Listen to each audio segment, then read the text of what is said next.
أهلا بكم مستمعينا. اليوم راح ندخل في عمق تحليل مباراة الهلال السعودي وريد بول سالزبورغ في كأس العالم للأندية 2025. معانا تحليل مفصل، وهدفنا نفهم سوا ليش المباراة انتهت بتعادل سلبي رغم التوقعات المختلفة. أهلا بيك وبالمستمعين. فعلا المباراة كانت أشبه بمعركة تكتيكية أكتر منها مباراة مفتوحة، والتحليل بيورينا كيف أن التنظيم الدفاعي والانضباط التكتيكي كانوا السبب الرئيسي في النتيجة دي. كان متوقع الهلال يسيطر وسالزبورغ يعتمد على المرتدات. خلينا نشوف كيف ده حصل على أرض الملعب. بالضبط، المثير للاهتمام هو التوازن ده، وكيف كل فريق حاول يبطل مفعول خطة التاني. طيب، نبدأ بالخطط الأساسية.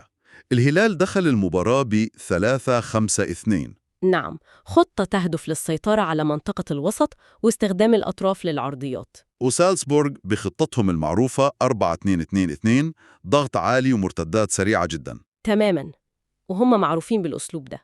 كيف تفاعلت الخطتين دول؟ شوف، خطة الهلال 352 فعلاً منحتهم سيطرة على الكرة، يعني نسبة الاستحواذ وصلت ل 57.3، وهذا سمح لهم يبنوا اللعب من الخلف ويتحكموا بالإيقاع أوقات طويلة. بس بس المشكلة إن السيطرة دي كانت بتصطدم بجدار دفاعي منظم جدا من سالزبورغ.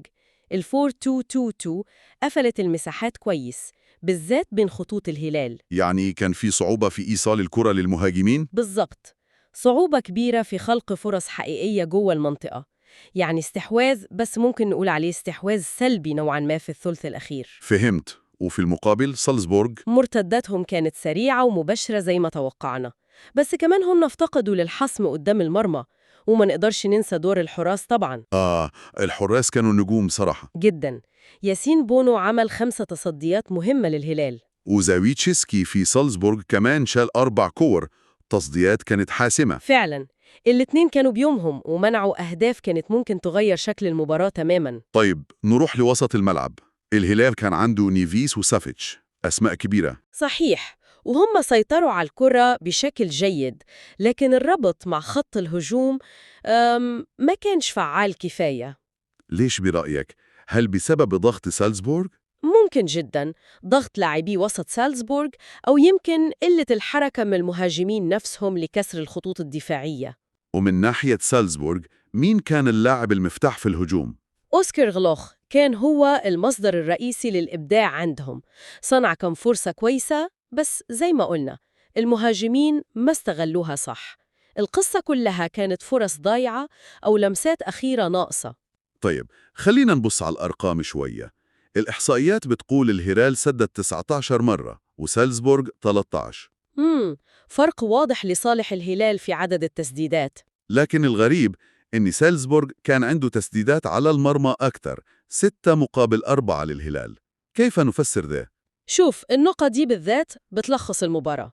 الهلال سدد كتير، يمكن بسبب محاولات من برا المنطقة أو من زوايا صعبة قدام الدفاع المتكتل. يعني تسديدات عشوائية أكثر؟ مش بالضرورة عشوائية، بس أقل خطورة يمكن.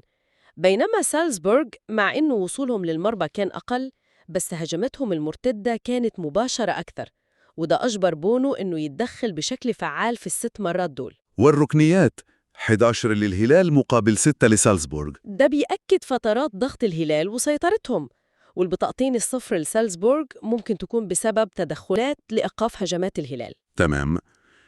طيب، ننتقل للمستقبل القريب. الهلال هيلاعب باتشوكا المكسيكي. إيه التوقعات؟ أعتقد إنها هتكون مباراة مختلفة، يعني باتشوكا أسلوبه ممكن يكون مفتوح أكتر من سالزبورغ. يعني مساحات أكبر للهلال؟ ممكن، وده اختبار حقيقي لقدرة الهلال إنه يترجم السيطرة دي ده أهداف حقيقية قدام فريق يمكن دفاعه مش بنفس قوة سالزبورغ، بس الأهم يحافظوا على الصلابة الدفاعية اللي شفناها. وسالزبورغ مهمة صعبة جدا قدام ريال مدريد. أكيد تحدي كبير جدا، هيحتاجوا يضاعفوا المجهود الدفاعي اللي عملوه قدام الهلال، ولازم يعتمدوا تماما على المرتدات ويستغلوا أي نصف فرصة تجيلهم. فرصة المفاجأة موجودة؟ ضئيلة طبعا، لكن مش مستحيلة. لو كانوا فعالين جدا قدام المرمى ممكن يسببوا إزعاج للريال.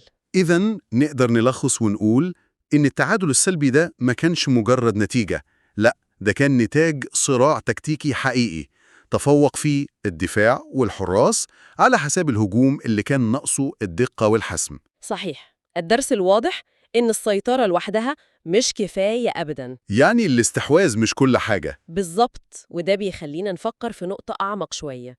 في البطولات الكبيرة دي اللي فيها ضغط عالي ومباريات متقاربة، هل الاعتماد الكبير على الاستحواذ وبناء اللعب البطيء بيكون فعال؟